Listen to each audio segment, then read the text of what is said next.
বেনামাজি কাফের, নামাজ না পড়লে কাফের। কাফের সালাত পড়ে না, কাফের, সরাসরি কাফের। ওর নাম আব্দুল্লাহ হলেও কাফের, আব্দুর রহমান হলেও কাফের। সাহাবায়ে কেরামগণ কোনো পাপের কারণে মুসলমানকে কাফের মনে করতেন না। মুসলমান পাপ করতে পারে, কিন্তু নামাজ তরককারীকে তারা কাফের মনে করতেন। আচ্ছা, যে সালাত পরিত্যাগ করলো, 1 নম্বর শাস্তি, সে অমুসলিম। হচ্ছে যে সাহাবায়ে কেরাম কাফের মনে করতেন সালাত ত্যাগকারীকে। কেউ যদি ইচ্ছাকৃত সালাত ত্যাগ করে তাহলে সে কি কাফের হয়ে যাবে। সালাত পরিত্যাগ করা কুফরি। যে সালাত আদায় করে না সে কাফের। এই পয়েন্টটা ভালো করে মনে রাখবেন। কোন জায়গায় কোরআনের একটি আয়াত অথবা রাসূলুল্লাহ হাদিস দেখাতে পারবেন না যে বেনামাজি মুসলিম এই কথাটি আছে। আল্লাহ বলেছে যদি তোমরা আল্লাহর ভালোবাসা পেতে চাও তাহলে রাসূলের অনুসরণ করো। রাসূল বলছে যে নিশ্চয়ই কাফের এবং মুশরিকের মধ্যে আর আমাদের মধ্যে পার্থক্য হচ্ছে নামাজ। যে নামাজ ত্যাগ করে সে কাফের হয়ে যায়। বেনামাজিরা জানবে কি করে সালাত ত্যাগ করলে যে মানুষ ইসলাম থেকে খারিজ হয় সেটা তো আলেমরাই জানে না। নামাজ যদি একেবারেই না পড়ে সে কাফের হয়ে যায়। ইচ্ছাকৃত নামাজ ত্যাগ করলে সে কাফের হয়ে যায়। যে নামাজ পড়ে না আহমদ বিন হাম্বলের মতে সে কাফের। গোটা আরব হাম্বলি মাযহাব মানে, সে আহমদ বিন হাম্বলের ফতোয়া ইন্না তারিকাস সালাতি ইউকাফফার ওয়া ইউকতালু মুরতাদ্দা। বেনামাজি কাফের, আর বেনামাজির মৃত্যুদণ্ড কার্যকর করতে হবে।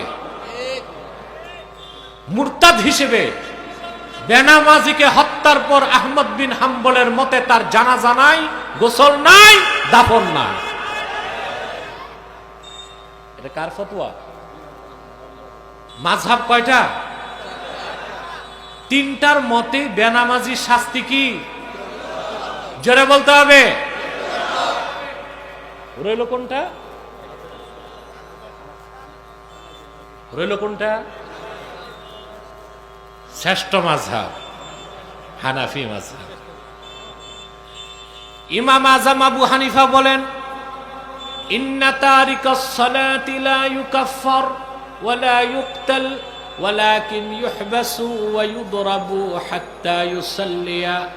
বেনামাজিকে কাফের বলা যাবে না, মৃত্যুও দেওয়া যাবে না, তবে তাকে জেলখানায় বন্দী করতে হবে, অ্যারেস্ট করতে হবে, যতদিন নামাজ না শুরু করে তারে বেত্রাঘাত করতে হবে।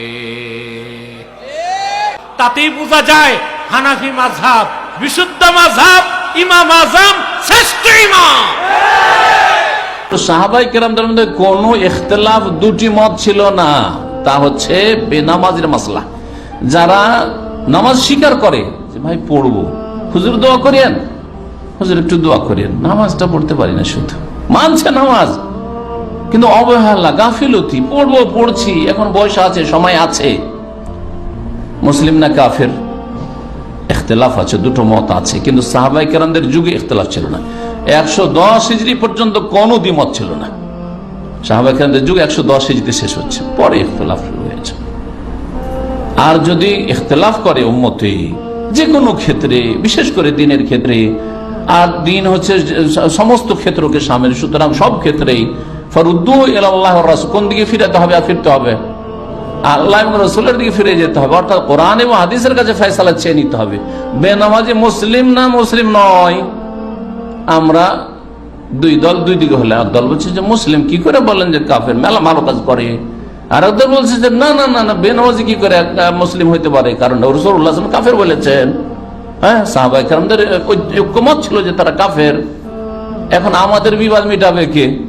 আল্লাহ মিটাবেন আর তার রাসূল সাল্লাল্লাহু আলাইহি ওয়াসাল্লাম। কোরআন এবং হাদিসে কোন একটি জায়গায় এই কথা নেই যে বেনামাজি মুসলিম, এই কথা দেখান তো কোথাও আছে? এই পয়েন্টটা ভালো করে মনে রাখবেন। কোন জায়গায় কোরআনের একটি আয়াত অথবা রাসূলুল্লাহ হাদিস দেখাতে পারবেন না যে বেনামাজি মুসলিম এই কথাটি আছে। স্পষ্ট, পক্ষান্তরে স্পষ্ট হাদিস আছে ফামান তারাকাহা ফাকাদ কাফারা, যদি কেউ নামাজ ছেড়ে দেয় তাহলে কি হয়ে গেল? কাফারা, কাফের হয়ে গেল। তাহলে যে কাফের বলছে তার কাছে স্পষ্ট দলিল আছে, আর আপনি বলবেন যে না সে ফাসিক মুসলিম, কাফের নয়, আপনার স্পষ্ট দলিল নাই, তাহলে আপনি কমজোর, আপনার মত ঠিক নয়। রাসূল কারীম সাল্লাল্লাহু আলাইহি ওয়াসাল্লাম ইরশাদ করেছেন মান তারাকা সলাতা মুতাআম্মিদান ফাকাদ কাফার, যে ইচ্ছা করে নামাজ তরক করলো সে যেন কুফরি করলো। বেনামাজিকে আমরা কাফের বলি না, কিন্তু কাফের হতে বাকিও থাকে না। মান ইতাকাদা আন্নাল্লাহ হাল্লা বিশাইইন আও শাখসিন ফাকাদ কাফার, যে ব্যক্তি ধারণা করলো আল্লাহ কোন ব্যক্তি বা বস্তুর ভিতরে প্রবেশ করেছেন সে কুফরি করলো। যে কুফরি করলো সে কি হইল? হইতে লজ্জা লাগে। যে চুরি করে সে কি? যে ডাকাতি করে সে? যে লাম্পট্য করে লম্পট। যে কুফরি করে শরম লাগে।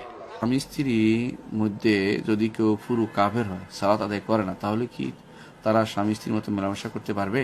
যদি কাফের হয় তো মেলামেশা করতে পারবে না। যদি সন্দেহ তাকে দূর করতে হবে। অনেক সময় নামাজ সালাত পড়ছে না, কেন পড়ছে না জানতে হবে। যদি জানে যে বিশ্বাস করে না তো কাফের। যদি বিশ্বাস করে পড়বে, তাহলে অলসতা করতেছে, তাকে বাধ্য করতে হবে সালাত আদায়ে। আর যদি নাও করে, সালাত একবারেই পড়ে না, তাহলে সে কাফের। তার সাথে মেলামেশা করা যাবে না, ঘর সংসার করা যাবে না, তার সাথে থেকে দূরে থাকতে হবে। এবং তা ভিন্ন অটোমেটিকলি তাদের মধ্যে হয়ে যাবে, সেপারেশন হয়ে যাবে নামাজ না পড়লে। এটা তাকে বুঝাতে হবে, এটা শরীয়তের বিধান। নামাজ না পড়লে কাফের হয়ে যাবে। এই নামাজ না পড়লে, কতটুকু নামাজ না পড়লে কাফের হয়ে যাবে এটা নিয়ে মতভেদ আছে। কেউ বলছে যদি অল্প স্বল্প করে একবার দুইবার করলেও কাফের হয়ে যাবে, একটা দুর্বল মত।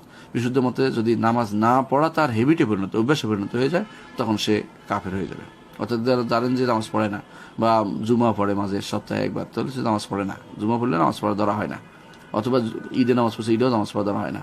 নামাজ পড়তে হবে, পড়ে মাঝে মাঝে ছুটে গেলে কারণ এটার কারণে কাফের হয়ে যাবে না, যে আবার যেন এটাকে পূরণ করে নেয়, তওবা ইস্তেগফার করে এবং সেটা যেন সে কাজা করে, এটাকে বুঝাতে হবে। এটা হচ্ছে বিধান।